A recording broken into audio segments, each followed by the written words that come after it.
दोस्तों अगर आईआरएफसी की बात करें तो लगातार स्टॉक दौड़ रहा है और 25 को क्रॉस कर गया है। ऐसे में वो इन्वेस्टर भी अब प्रॉफिट में आ चुके जिनको आईपीओ में शेयर अलॉट हुए थे, क्योंकि ऑलरेडी कंपनी ने उनको डिविडेंड भी दिया है। ऐसे में उनकी बाइंग प्राइस नीचे आ चुकी है, तो वो अब प्रॉफिट में आ चुके। तो क्या करना चाहिए उन्हें? क्या इस समय निकल जाना चाहिए? क्योंकि काफ़ी समय से वो फंसे हुए थे, उनको लॉस हो रहा था, लेकिन अब वो प्रॉफिट में आ चुके। तो क्या आईआरएफसी से निकल जाना चाहिए या फिर ये खरीदारी का मौका है? तो यहाँ पे कुछ बड़ी अपडेट निकल के आ रही है जो इशारा करी है कि आने वाले समय में आईआरएफसी में एक बहुत बड़ी तेजी आ सकती है, क्योंकि स्टॉक फिलहाल आप देख सकते हो तो अपनी बुक वैल्यू से नीचे मिल रहा है। तो क्या इस गिरावट का हमें फायदा उठा लेना चाहिए? जिस तरह से अब पॉजिटिव माहौल बनने लगा है, क्या आईआरएफसी मल्टी बैगर बनने वाला है? अगर आप देखें तो आईटीसी स्टॉक जिसने बिल्कुल लोगों को परेशान कर दिया था, मायूस कर दिया था, जब सारे स्टॉक दौड़े तब आईटीसी बिल्कुल नहीं दौड़ रहा था, जबकि उसका रिजल्ट बहुत ही बेहतरीन था। और जब वो दौड़ना शुरू हुआ तो किसी के रोके नहीं रुका। वैसी ही संभावना यहाँ पर भी क्या बन सकती है, क्योंकि कंपनी बहुत ही शानदार प्रदर्शन कर रही है, लगातार अच्छे रिजल्ट दे रही है, उसके बावजूद भी स्टॉक नहीं दौड़ा और आईपीओ प्राइस से आज भी नीचे। तो क्या ऐसे में हमें इन्वेस्टमेंट कर लेना चाहिए आईआरएफसी में? इन सारी बातों को समझेंगे इस वीडियो के माध्यम से। अब देखते हैं कि जो बाजार शुरू हुआ है लगभग 12 बजे के आसपास का टाइम है। अभी बीएसई सेंसेक्स में दबाव बना हुआ है 61,093 के आसपास से, जहाँ पे 91 पॉइंट की गिरावट यानी 0.15% बीएसई सेंसेक्स नीचे है और काफ़ी ज़्यादा दौड़ के बाद प्रॉफिट बुकिंग की संभावना बनी हुई है। अब आईआरएफसी की अगर बात करें तो यहाँ पे देख सकते हो कि 25 पर स्टॉक ओपन हुआ, 24.70 का लो बना, यानी जो क्लोजिंग थी वही परसों की क्लोजिंग के आसपास इसकी आज की लो बनी है, लेकिन 25.45 का हाई बनाया हुआ है। अभी फिलहाल स्टॉक 25.30 के आसपास है, 2.43% की शानदार तेजी है, लगभग 2.5% ऊपर है। और आप देख सकते हो कि काफ़ी दिन के बाद इसके इन्वेस्टर के चेहरे पे अब मुस्कान आई है, क्योंकि स्टॉक फिर से 25 को टच किया है और इसके पहले काफ़ी नीचे चला गया था। पिछले एक साल की बात करें तो अभी भी 2% आपको यहाँ पे लॉस दिखाई देगा, यानी अभी भी स्टॉक 2% नीचे है, क्योंकि एक साल पहले ये 25.85 के आसपास स्टॉक था। लेकिन 6 मंथ की अगर बात करें तो स्टॉक में हमें 16% की ज़बरदस्त तेज़ी देखने को मिल रही है। और सिर्फ एक महीने की अगर बात करें तो स्टॉक में 18% की शानदार तेज़ी देखने को मिल रही है, क्योंकि आप देख सकते हो 10 अक्टूबर को ये 21 के आसपास था, वहाँ से अब देख सकते हो 25 आ चुका है। बहुत ही शानदार इसने प्रदर्शन किया है पिछले एक महीने में। सिर्फ 5 दिन की बात करें स्टॉक में हमने 11% की ज़बरदस्त तेज़ी देखी है। तो एक तरह से देखें तो स्टॉक अब दौड़ने को तैयार हो चुका है और काफ़ी बड़े फंड हाउस यहाँ पे अच्छी खरीदारी भी शुरू कर चुके हैं। यहाँ पे आप देख सकते हो इसका 19 रुपीज़ 50 रुपये का लो और 26.50 रुपये का हाई है। आप देख सकते हो स्टॉक फिलहाल 25.5 के आसपास आ चुका है, यानी नई हाई बनाने को तैयार है। हो सकता है कि आज ही अगर बाजार ने साथ दिया तो बाजार क्लोज होते ये नई हाई भी बना सकता है। अगर इसके वॉल्यूम को देखें तो पिछले एक महीने पहले इसका 1 करोड़ का वॉल्यूम था, 1 वीक पहले 3 करोड़ का वॉल्यूम हुआ था और परसों इसका 6 करोड़ का वॉल्यूम हुआ था। आज देख सकते हो कि सुबह 11 बजे के पहले ही 3 करोड़ का वॉल्यूम हो चुका है, यानी आज फिर से नया वॉल्यूम बन सकता है, वॉल्यूम में तेज़ी आ सकती है। यहाँ पे आप देख सकते हो कल कंपनी अपनी बोर्ड मीटिंग रखने जा रही है। इस बोर्ड मीटिंग में कल डिविडेंड का ऐलान होगा, कंपनी कितना डिविडेंड देने वाली है फिर से, साथ में कंपनी का रिजल्ट भी हमारे सामने होगा। रिजल्ट लगातार अच्छे आ रहे हैं, कोई नो डाउट। जब कोविड काल था उसके बावजूद भी अच्छे रिजल्ट आए, तो इस बार शानदार रिजल्ट की हमें पूरी संभावना बनी हुई है। आप देख सकते हो कि लगातार अच्छा डिविडेंड दिया है। इस सबसे पहले इन्होंने 2021 में 1.05 रुपीज़ का डिविडेंड दिया, उसके बाद में 2021 में ही इन्होंने 0.77 का डिविडेंड दिया और उसके बाद में 2022 की शुरुआत में 0.63 का डिविडेंड दिया। इस तरह से अगर आप ये टोटल डिविडेंड देखें तो 2.5 रुपये का डिविडेंड ऑलरेडी मिल चुका है। तो जिसकी भी आईपीओ में बाइंग प्राइस थी वो भी 23.5 के आसपास आ चुके हैं। ऐसे में हर कोई प्रॉफिट में आ चुका है, तो वो टेंशन खत्म हो गया। जो भी इन्वेस्टमेंट किया था लोगों का, अब उसको भले ही बहुत समय लगा, कोई इतना ज़्यादा प्रॉफिट नहीं है, लेकिन फिर भी लॉस खत्म हो चुका है, ये बहुत बड़ी बात है। और अब आईआरएफसी दौड़ने को भी तैयार है। आईआरएफसी की अगर बात करें तो कंपनी रेलवे को फाइनेंस करती है और इसके लिए वो फॉरेन फंड हाउस से भी फंड लेती है और इंडिया के बड़े फंड हाउस से भी फंड लेती है और सामने रेलवे को देती है, और काफ़ी इनका मजबूत पोर्टफोलियो है।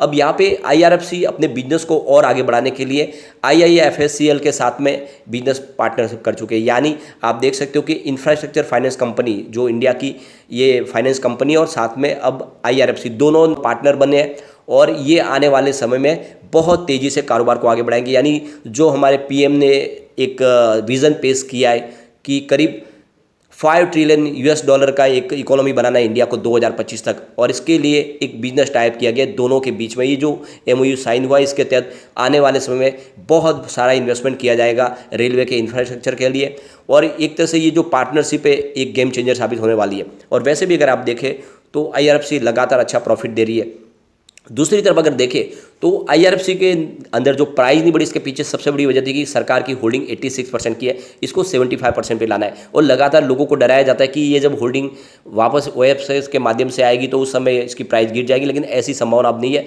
सरकार ने जो डिसीजन लिया उसके हिसाब से देखें तो आने वाले समय में आईआरएफसी में जो भी उनकी एक्स्ट्रा स्टेक है उसको किसी प्राइवेट प्लेयर को वो बेच सकते हैं।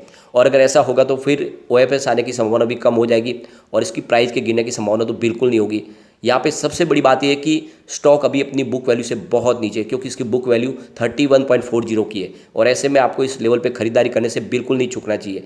कंपनी का मार्केट कैप बहुत ही शानदार है, 32,998 करोड़ का मार्केट कैप है और इस मार्केट कैप के साथ देख सकते हो इसकी प्राइस बहुत ही कम है। सबसे शानदार इसका डिविडेंड 5.54% का कंपनी ने डिविडेंड दिया, बहुत ही ज़बरदस्त डिविडेंड है। इसका आरओसी भी 5.11% का है और इसका आरओई 15.80% है और फेस वैल्यू आपको इसको 10 की दिखाई देगी।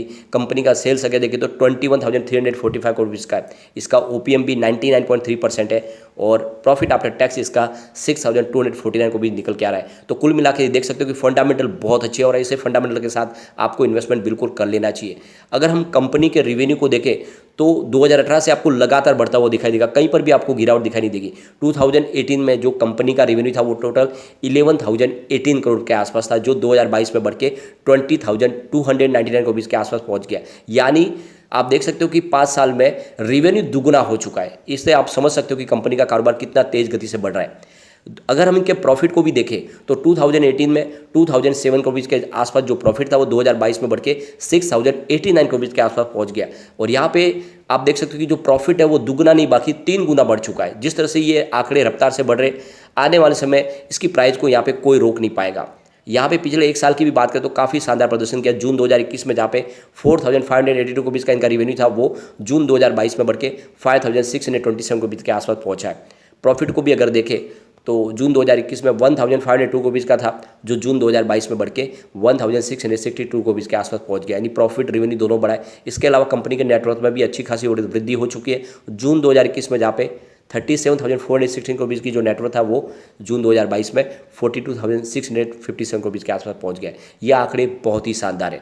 सबसे बड़ी बात यहाँ पे देख सकते हो कि 86.36% की होल्डिंग प्रमोटर की है, इसको 75% पे लाना है। अब यहाँ पे आप देख सकते हो एफआई ने अपनी होल्डिंग को भी बढ़ा दिया है। यहाँ पे आपको समझ में आएगा सितंबर 2021 से तुलना करेंगे तो आपको भी एफआई की होल्डिंग कम दिखाई देगी। यानी सितंबर 2021 में 1.06% की होल्डिंग थी, फिलहाल सितंबर 2022 में 1.05% की होल्डिंग है। लेकिन इसको जून से अगर कंपेयर करते हो तो आपको होल्डिंग बढ़ती हुई दिखाई देगी। जून में इनकी 1.02% की ही होल्डिंग थी, तो एफआई ने पिछले जून के मुकाबले Q2 में होल्डिंग को बढ़ा दिया है। इसके अलावा अगर हम डीआई की बात करें बड़े फंड हाउस की, तो सितंबर 2021 में उनकी 3.19% की होल्डिंग थी, फिलहाल ये 3.39% की होल्डिंग हो गई है और ये जून में 3.26 थी। तो यहाँ पे आप देख सकते हो कि आप क्वार्टर ऑन क्वार्टर बेसिस पे या ईयर ऑन बेसिस पे तो आपको डीआई की होल्डिंग यहाँ पे बढ़ती हुई दिखाई देगी, यानी डीआई ने अब निवेश करना शुरू कर दिया है। जनरल पब्लिक की बात करें यहाँ पे आपको होल्डिंग कम होती हुई दिखाई देगी।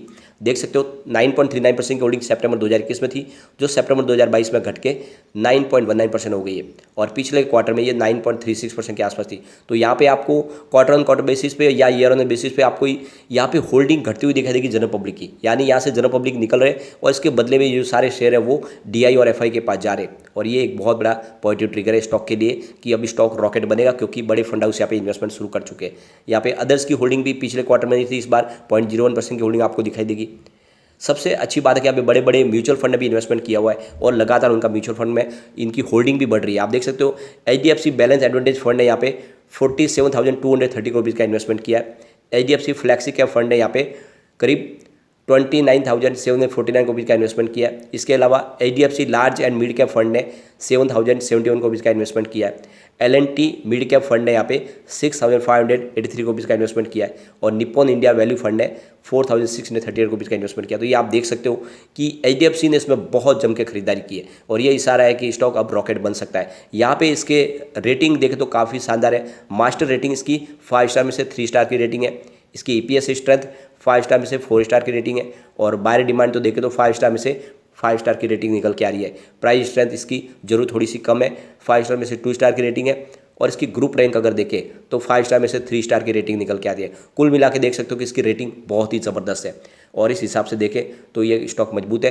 तो यही मौका है खरीदारी करने का, आने वाले समय ये आपको स्टॉक मालामाल कर सकता है।